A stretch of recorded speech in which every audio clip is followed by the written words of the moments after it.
Prezadas alunas, prezados alunos, nesta videoaula trataremos sobre transporte no floema. Meu nome é Fabiano Borghetti, sou professor do Departamento de Botânica da Universidade de Brasília. Especificamente, o que nós vamos tratar? Faremos inicialmente o comparativo entre floema e xilema, depois trataremos sobre os aspectos anatômicos dos vasos, a teoria do fluxo de massa no floema e os critérios para o transporte de solutos ao longo dos vasos do floema, os potenciais envolvidos nesse transporte, nessa interação entre floema e xilema, as relações do floema com o meio e, finalmente, faremos algumas considerações finais sobre a nossa videoaula. Primeiro, vamos traçar um comparativo entre o transporte no xilema e no floema.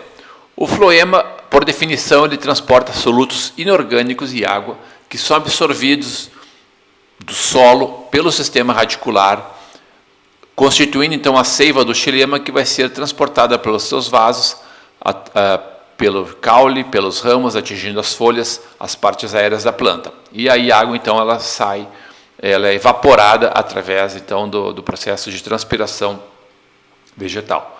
É um transporte unidirecional das raízes para as partes aéreas e atmosfera, e ele envolve tecidos mortos, ou seja, os vasos do xilema são constituídos por células mortas. O transporte no floema, em geral, é constituído por uma seiva formada por solutos orgânicos e água. Esses solutos orgânicos são provenientes da fotossíntese, em sua grande parte açúcares fotossintéticos e alguns outros solutos também que podem estar presentes. Esse transporte ele pode ser bidirecional, ou seja, ele respeita uma região onde os solutos são sintetizados, onde ocorre a maior quantidade de fotossíntese, para uma região onde a demanda por solutos é maior, por exemplo, frutos e flores, onde a atividade fotossintética ela é, em geral, menor que as atividades respiratórias da planta. Envolve tecidos vivos e ativos fisiologicamente. Então, tanto o floema pode transportar solutos de folhas para as partes aéreas, como também pode transportar soluto de folhas para o sistema radicular. E, eventualmente, inclusive, ele pode transportar também do sistema radicular para as partes aéreas, quando o sistema radicular funciona como um tecido de reserva, no caso de tubérculos, ou mesmo no xilopódio, como ocorre em diversas espécies do cerrado. Essa aqui é uma tabela que apresenta alguns valores de concentração de componentes presentes na seiva do floema. São valores naturalmente representativos, são aproximados, pode ter uma variação muito grande entre diferentes espécies e mesmo dentro de uma mesma espécie, quando se encontra em diferentes condições ambientais ou fisiológicas. Entretanto, dá para constatar aqui que açúcares predominam na constituição da seiva do floema, açúcares esses provenientes da fotossíntese. Além de açúcares, pode ser encontrado aminoácidos, provenientes também do próprio metabolismo vegetal, ácidos orgânicos, proteínas, potássio, cloro, magnésio, entre, claro, diversos outros componentes que não estão aqui listados, mas que também pode fazer parte da composição da seiva. Com o propósito de ilustrar um pouquinho mais a nossa conversa, estou mostrando aqui um corte transversal de um caule, mostrando então canais resiníferos, o lenho formado durante os anéis, durante os anos de crescimento dessa planta, o lenho de verão, o câmbio vascular, que forma xilema para a sua parte interna e floema para a sua parte externa, e a região do floema, constituída aqui na parte externa, então, no anel externo em relação ao câmbio. Um tecido cortical, também com canais resiníferos, o felogênio, o súbero e a cutícula. E aqui é uma outra imagem também mais colorida, então destacando o local aqui, a região onde correm os vasos do floema, em comparativo aos vasos do xilema. Dá para se constatar ou dá para chamar a atenção que, em geral, os vasos do floema eles são de menor calibre que os vasos do xilema. E essa imagem mostra um corte longitudinal de vasos do floema com seus constituintes ou com seus elementos de tubo crivado, as placas crivadas que conectam os elementos de tubo crivado entre si, formando então aquele contínuo, né, aquele vaso contínuo, o tubo então onde ocorre o transporte de solutos. Células companheiras, que elas são intimamente conectadas com os elementos de tubo crivado, são fisiologicamente conectadas, são também tecidos vivos, assim como os elementos de tubo crivado, e interagem funcionalmente no controle então desse transporte de solutos e na composição da seiva, entre outras características relacionadas aos vasos do floema. E fibras constituintes também desse parênquima vascular. E proteína P, são proteínas que estão associadas com mecanismos de bloqueio de extravasamento ou de controle do extravasamento da seiva do floema, em alguma situação eventual, como por exemplo até um dano, uma lesão ocasionado pela quebra de um galho ou pelo ataque de algum herbívoro, de maneira então que as proteínas P elas bloqueiam essas placas crivadas ou bloqueiam outros extravasamentos que possam ocorrer, evitando assim perda de grande quantidade de seiva numa situação de estresse ou de lesão. E aqui mais um corte transversal mostrando as células companheiras. Nesse caso, tem diferentes tipos de células companheiras. Essas são células companheiras chamadas ordinárias. Elas, em geral, estão associadas, e aqui as células de companheiras intermediárias, que em geral elas estão associadas com o carregamento dos vasos do floema. Aqui podemos ver então 3 vasos do floema com as suas células companheiras próximas a eles, e essas células aqui elas são responsáveis pelo carregamento, isso é, pelo transporte de solutos das células fotossintetizantes para os vasos do floema, quando então elas serão transportadas ao longo da planta. E aqui um esquema, uma imagem então destacando os principais componentes do vaso do floema, os elementos de tubo crivado, os elementos crivados aqui representados por essas células que se constituem formando o vaso. Elas estão conectadas, separadas ao mesmo tempo, mas interconectadas pelas placas crivadas que permitem o transporte, a passagem de solutos pelos seus imensos poros, né, dessas placas crivadas. E aqui uma célula companheira interagindo com esse elemento crivado através de plasmodesmos ramificados. Dá para constatar também que as células companheiras apresentam vacúolo, elas apresentam núcleo, mitocôndria, assim como também os elementos de tubo crivado, além da parede celular primária que está aqui presente, membrana plasmática, os plasmídeos modificados, retículo endoplasmático e proteína P. Ou seja, nós estamos aqui tratando de tecidos vivos e envolvidos no transporte de solutos ao longo dos vasos. Bom, e como ocorre o transporte ao longo dos vasos do floema? A hipótese do fluxo de massa foi estabelecida por Mundi em 1926. Tá? Essa hipótese ela admite que o transporte no floema ocorre devido a um gradiente de concentração de sacarose entre uma região fonte, provavelmente uma região de fotossíntese, onde a sacarose é produzida, e um local de consumo ou de reserva, onde essa sacarose então será utilizada, tanto metabolicamente, através da respiração, quanto como armazenamento, até mesmo para síntese de parede celular ou síntese de outras estruturas. A existência dessas regiões torna possível o fluxo de massa. O que poderíamos descrever de uma forma genérica e representativa do transporte do floema? Imagine aqui que seria a região fonte, ou as células iniciais do transporte dos vasos, ao longo dos vasos do floema.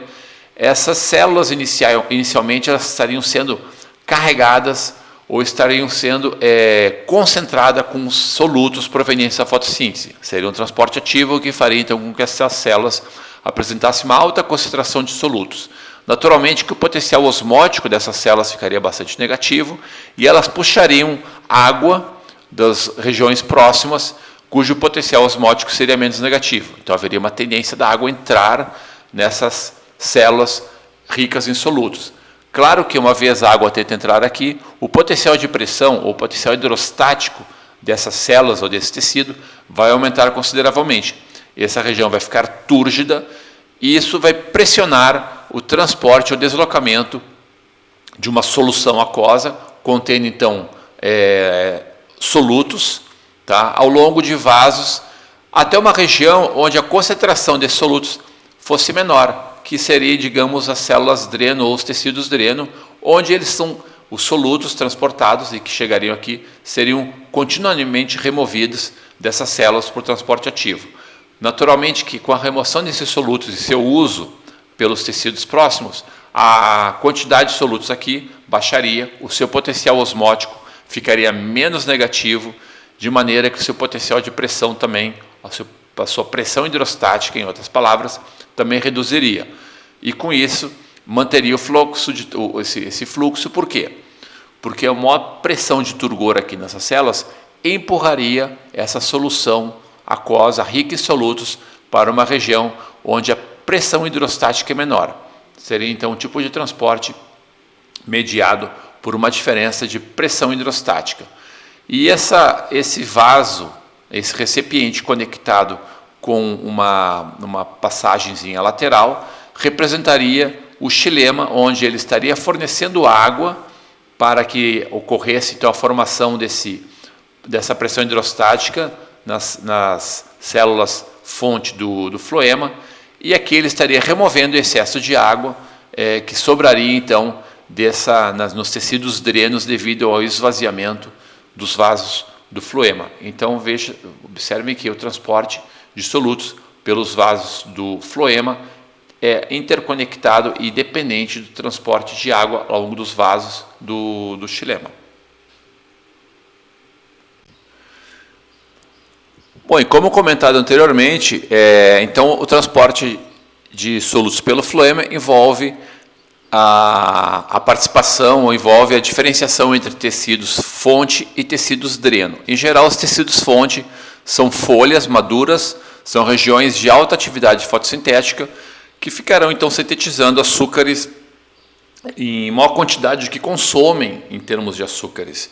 E os tecidos drenos, por sua vez, seriam regiões como frutas em formação, como folhas jovens cuja atividade respiratória é maior que a atividade fotossintética, ou mesmo o sistema radicular, onde é necessária, são tecidos que naturalmente não fazem fotossíntese, então é necessária o recebimento de açúcares de outras partes da planta para o seu crescimento e eventualmente também para armazenamento de solutos. Então, regiões fonte alimentando as regiões dreno. Uma região dreno, eventualmente, ela pode se transformar em região fonte com uma folha jovem que ela inicia-se o seu crescimento através da expansão dos tecidos, ela mais consome açúcares na sua construção e na sua atividade respiratória do que produz, mas depois, ao longo da sua maturidade, ela pode eventualmente fazer mais fotossíntese do que consumir. Então, ela torna-se uma célula ou um tecido fonte. Bom, e como se processa o transporte no floema?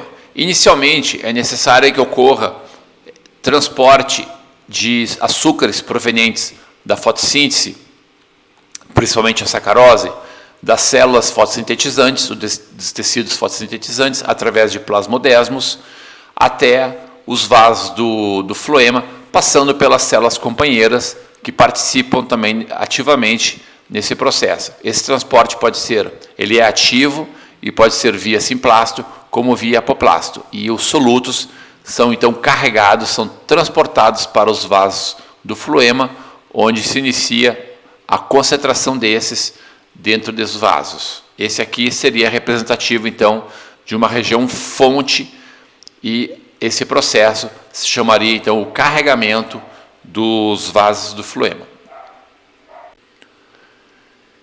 Essa imagem também está bastante representativa. A fotossíntese, ela produz os açúcares na folha, principalmente a sacarose, como já observamos.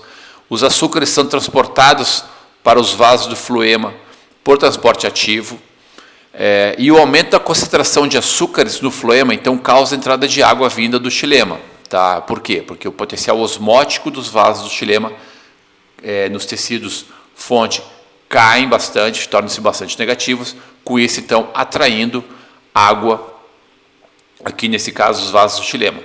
Isso faz, então, com que aumente a pressão de turgescência nessas regiões fonte do floema, empurrando essa alta pressão de turgescência aqui, ou essa alta pressão hidrostática, começa a empurrar os solutos de regiões de alta pressão para regiões de menor pressão, ao longo dos elementos tubo crivado. Aqui dá para você observar as células companheiras. Então, o deslocamento inicia-se ao longo dos vasos do floema. E essa pressão de turgescência, ela move a seiva elaborada em direção ao local de consumo. Nesse local de consumo, é necessária a remoção desses solutos, reduzindo o seu potencial osmótico e, consequentemente, reduzindo a pressão de turgescência, ou turgor. Isso faz, então, com que mantenha esse fluxo de solutos ao longo do floema. Aqui, de uma outra maneira também de observar, considerando agora os potenciais envolvidos, o carregamento dos vasos do floema nas regiões fontes gera um potencial osmótico bastante negativo. Aqui nesse caso, por exemplo, menos 1,7 megapascal. Isso faz com que haja atração de água de tecidos próximos, o que eleva o seu potencial de pressão em torno de 0,6 megapascal, empurrando então essa solução aquosa rica em açúcares para regiões onde o potencial de pressão é menor. Aqui esquematicamente é 0,3 megapascal, porque o seu potencial osmótico é menor, é bastante reduzido. Isso devido então à remoção, à retirada, do transporte ativo de solutos dos vasos do floema para as células companheiras e dessas então para tecidos dreno. A água, ou melhor, a água é proveniente dos vasos do xilema.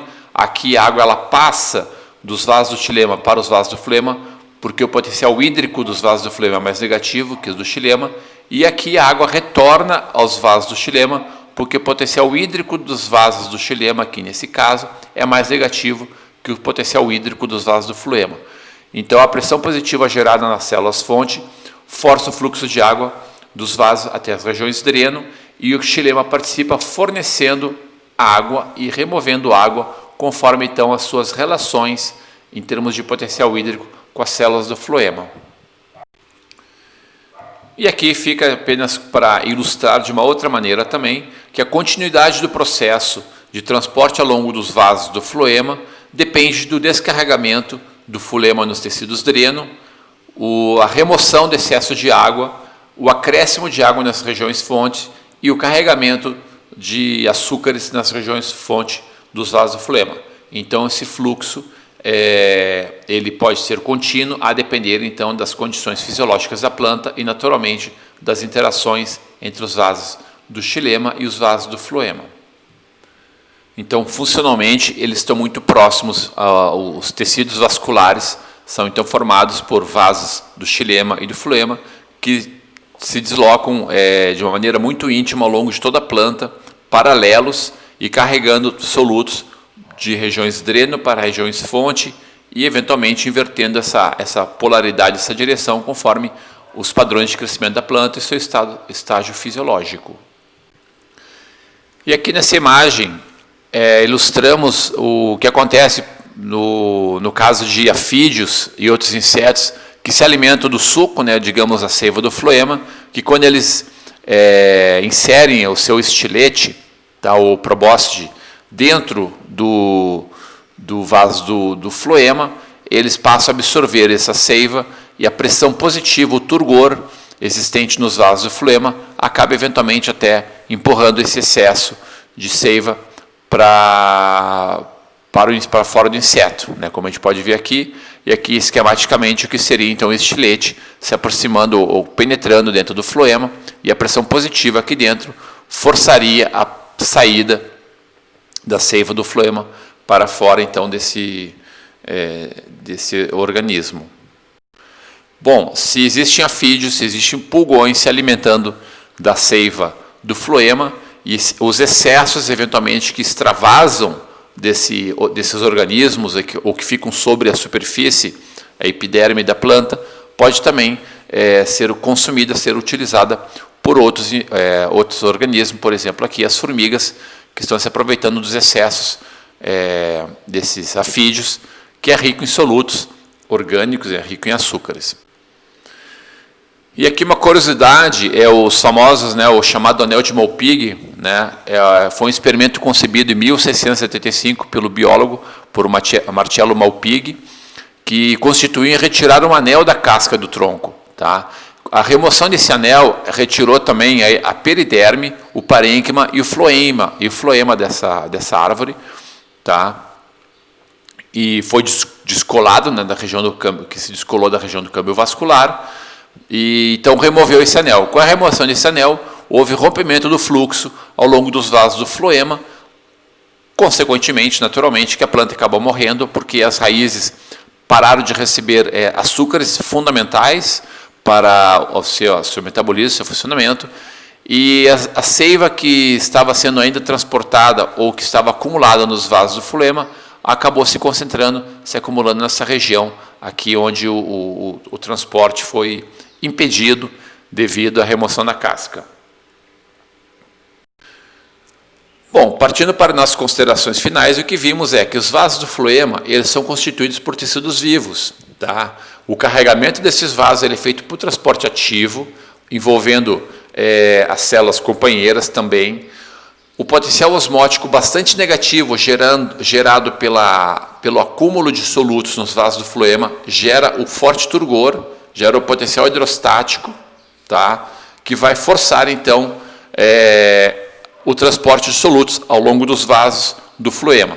Os tecidos dreno, por sua vez, são responsáveis em remover os solutos dos vasos, reduzindo o seu potencial osmótico, consequentemente reduzindo a sua pressão hidrostática. E com isso, então, ocorre fluxo de seiva pelo floema devido ao gradiente de turgor entre os tecidos.